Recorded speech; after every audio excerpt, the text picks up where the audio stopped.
비가 부슬부슬 내리던 어느 가을날 대학생인 수지는 도서관에서 늦은 시간까지 레포트를 작성하고 있었다. 창밖에는 가로등 불빛이 희미하게 비추고 도서관 안은 무거운 정적 속에 책장 사이로 한두 명의 학생들만이 앉아 있었다. 수지는 아늑한 분위기 속에서 여유롭게 책을 넘기며 자료를 정리했다. 시간은 흘러 도서관 폐관 시간이 다가오고 하나둘씩 자리에서 일어나는 사람들의 발자국 소리가 메아리쳤다.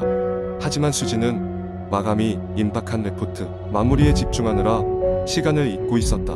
갑자기 불현듯 도서관 스피커에서 경고음이 울리더니 곧 도서관이 폐관하니 나가주시기 바랍니다. 라는 안내 방송이 나왔다.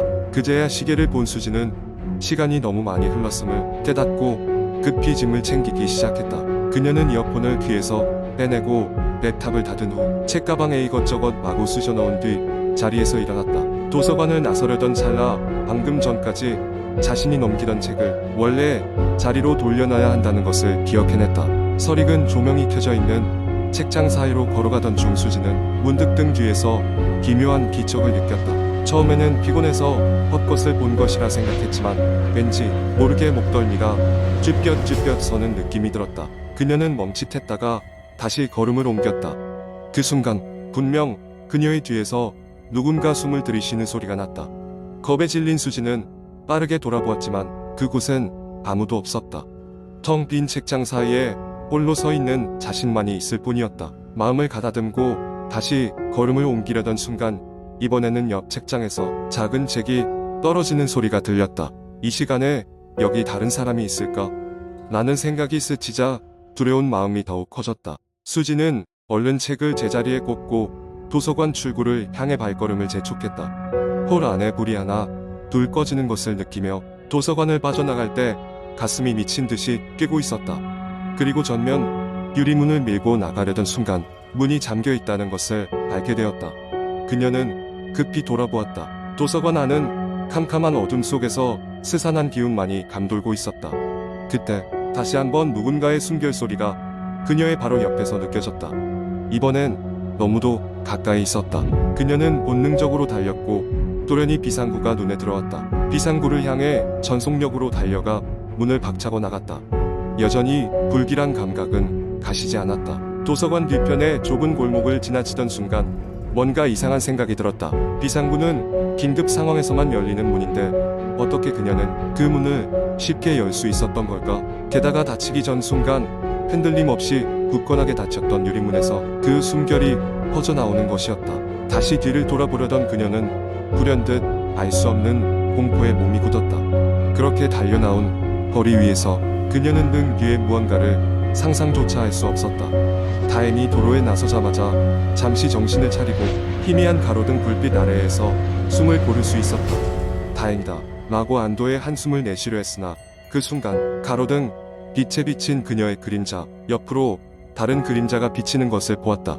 확신할 수는 없지만 그것은 분명히 그녀가 알지 못하는 괴이한 형체였다. 도서관에서의 괴이한 경험을 툭툭 털어내려 노력했지만 결국 친구들 사이에서 흉흉한 소문으로 회자되었다. 수지는 이후 그 도서관의 발길을 끊었고 더 이상 그 그림자가 자신을 쫓지 않기를 바랄 뿐이었다. 하지만 비가 오는 날이면 어디선가 등 뒤의 숨결이 또 느껴질 것만 같아 초조했다. 어떤 이들은 그것이 도서관을 지키던 불운한 관리인의 영혼이라는 소문을 내기도 했고 사람은 단순한 착각일 뿐이라고 말하기도 했다. 그럼에도 불구하고 수진의 마음 깊은 곳에서 여전히 그 날의 기억이 생생히 떠오르곤 했다.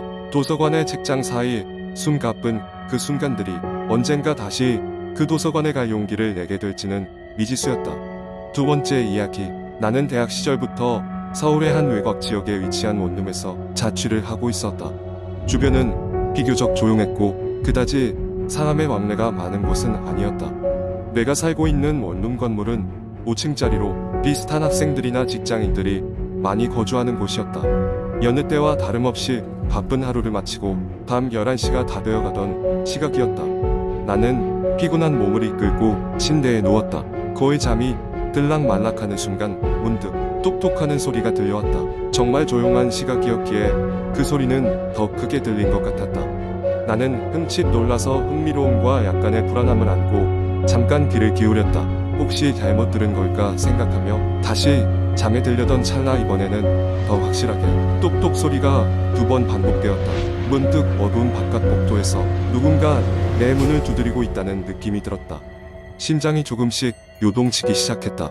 이 시간에 누가 찾아올 리가 없었다. 친구들도 가족들도 그 누구도 이렇게 늦게 연락도 없이 올 사람은 없었다. 나는 일단 방문을 열지 않고 출입문 옆에 있는 작은 도어 스코프로 재빨리 눈을 가져갔다. 그러나 복도는 어둡고 아무것도 보이지 않았다. 이상한 기분이 들었다. 아무도 없다니. 그러면 방금 그 소리는 뭐란 말인가? 그래, 그냥 늦은 밤의 장난일 수도 있다고 생각하며 다시 침대에 누웠다. 그러나 이번에는 창문 쪽에서 들려오는 작은 소음이 나를 벌떡 일으켰다. 분명 바람 소리가 아닌데 익숙지 않은 그 불길한 느낌은 사라질 줄을 몰랐다. 나는 조심스럽게 창문 쪽으로 걸어가서 커튼을 살짝 젖혀 바깥을 내다보았다. 2층 높이의 내 방 창문 밖에는 아무것도 보이지 않았다. 물론 사람이 서 있을 수도 없는 위치였다. 그렇다고 동물이 저럴 리는 없고 나는 그냥 겁먹은 스스로를 달래려고 했었다. 그래, 그냥 나 혼자 너무 예민한가 보지. 다시 침대로 돌아왔고 이번에는 이불을 머리 끝까지 덮어쓰고 잠을 청하려 했다. 그런데 이번에는 귓가에 아주 가까운 곳에서 똑똑 소리가 들려왔다. 정말로 누군가가 내 옆에 있는 느낌이었다. 내 심장 소리가 귀에 들릴 정도로 크게 뛰기 시작했다. 이제는 그렇다고 치부하기에는 너무나 명확하게 들리는 그 소리. 나는 불안함을 억누르며 휴대폰을 꺼내 불을 켰다. 방 안은 전등이 꺼져 있었지만 휴대폰 불빛은 손전등처럼 내 주위를 비추었다. 그런데 그 순간 방문 앞에 서 있는 어떤 그림자가 눈에 들어왔다. 분명 스코프로 봤을 때는 아무도 없었지만 이제는 확인이 가능한 그림자였다. 그것도 사람의 형상을 한 안 되겠다 싶어 곧바로 휴대폰을 붙들고 경찰에 전화를 걸었다. 상황을 설명하는 동안에도 그 그림자는 꿈쩍도 하지 않았다. 다행히도 경찰은 빨리 도착할 수 있다고 말했다. 나는 불안함에 떨면서도 최대한 진정하려 애썼다. 몇 분 후 경찰이 도착했고 나는 문을 열어주었다. 그러나 막상 경찰과 함께 복도를 살피는데 그림자는 온데간데 없이 사라지고 없었다. 경찰은 주변을 둘러봤지만 수상한 흔적은 전혀 찾지 못했다. 뇌가 피곤해서 주의와 우려가 합쳐져 그런 환각을 본 거라며 경찰은 안심시키려 했다. 그러나 나는 그날 이후로도 가끔 그 그림자가 떠오르곤 했다. 경찰에게 무언가 심상치 않다는 느낌을 어떻게 말해야 할지 몰랐다. 그저 상상이라고 결론 짓기에는 너무나 생생하게 각인되어 있었기 때문이다. 그렇게 밤마다 문득 떠오르는 그 방문자의 존재 여부는 알 수 없는 상태로 남게 되었다. 이후로 나는 스스로를 좀 더 경계하고 문단속과 창문 점검을 철저히 하며 약간의 안심을 찾으려고 노력했다. 하지만 어둠이 깔리면 여전히 그 방문자의 소리가 귓가에 맴도는 듯한 기분이 들어 조용히 잠에 빠져드는 것이 점점 더 어려워졌다. 세 번째 이야기. 지금으로부터 약 20년 전 서울 외곽의 작은 마을에는 오래된 폐가 한 채가 있었다. 이 집은 오랜 시간 동안 방치되어 있었고 사람들은 이곳을 귀신의 집이라고 불렀다. 마을 사람들 사이에는 그 집을 방문하면 돌아오지 못한다는 흉흉한 소문이 돌았다. 때문에 아이들도 어른들도 그 집 근처로 가는 것을 꺼려했다. 어느 여름밤 마을에 사는 고등학생 4명이 무리를 지어 그 집을 찾아갔다. 그들은 그저 집에 대한 호기심과 함께 그 소문이 진짜인지 확인하고자 하는 마음에서였다. 친구들과 함께하면 두렵지 않으리라 생각하며 그들은 아무런 고민 없이 폐가로 향했다. 폐가에 도착했을 때는 이미 해가 저물어가고 있었다.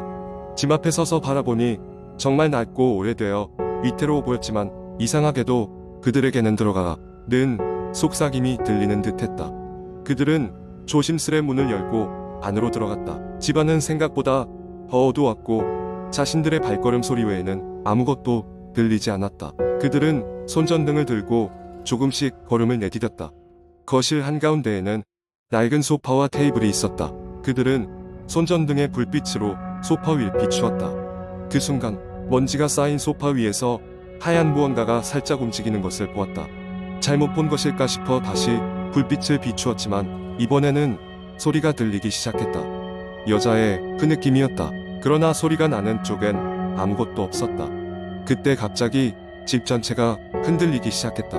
벽에서 삐걱거리는 소리가 나더니 어디선가 문이 쾅쾅 닫히는 소리도 들려왔다. 친구들은 순간 공포에 질려 서로의 이름을 부르며 정처 없이 달리기 시작했다.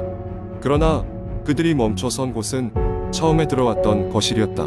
마치 집이 그들을 잡아놓기라도 하려는 듯한 느낌이었다. 한 친구가 말했다. 우리가 왔던 길로 돌아가자. 다른 친구들도 동의하고 문을 향해 나아갔다. 하지만 그 순간 누군가의 목소리가 귀에 직접 속삭이는 것처럼 들렸다. 여기서 나갈 수 없어. 당황한 그들은 다시 도망치기 시작했다. 무작정 달리다 보니 계단이 나왔고 그들은 계단을 타고 2층으로 올라갔다. 그곳 창문을 통해서라도 탈출할 생각이었다. 2층은 더욱 차가운 기운이 감돌았다. 복도를 지나 한 방에 들어갔을 때 그들은 그만 숨이 멎을 뻔했다. 방 한가운데에는 하얀 옷을 입은 여자가 서 있었다. 여자의 얼굴은 보이지 않고 긴 머리카락이 그녀의 앞을 가리고 있었다. 여자는 천천히 손을 들어 그들을 가리키더니 서서히 걸음걸이를 옮겼다. 그들은 겁에 질려 방에서 나와 뛰기 시작했다. 그러다 한 친구가 그만 발을 헛디뎌 계단에서 굴러떨어졌다. 하지만 이상하게도 아무런 부상을 입지 않았다. 이 일련의 이상한 일들에 그들은 더욱 혼란스러움을 느꼈다. 무사히 1층에 도착한 세 친구는 넘어져 있는 친구를 일으켜 세운 후 간신히 문 밖으로 빠져나왔다. 달빛 아래에서 다시 얼굴을 확인한 네 친구는 모두가 무사하다는 사실에 안도했지만 문득 폐가를 돌아보니 그곳에는 아무 일도 없었던 듯 모든 것이 고요했다. 그들은 서둘러 그곳을 벗어났고 이후로는 2번 다시 그 집 근처에 가지 않았다. 이 이야기는 마을에서 빠르게 퍼져나갔고 귀신의 집은 더욱 유명해졌다.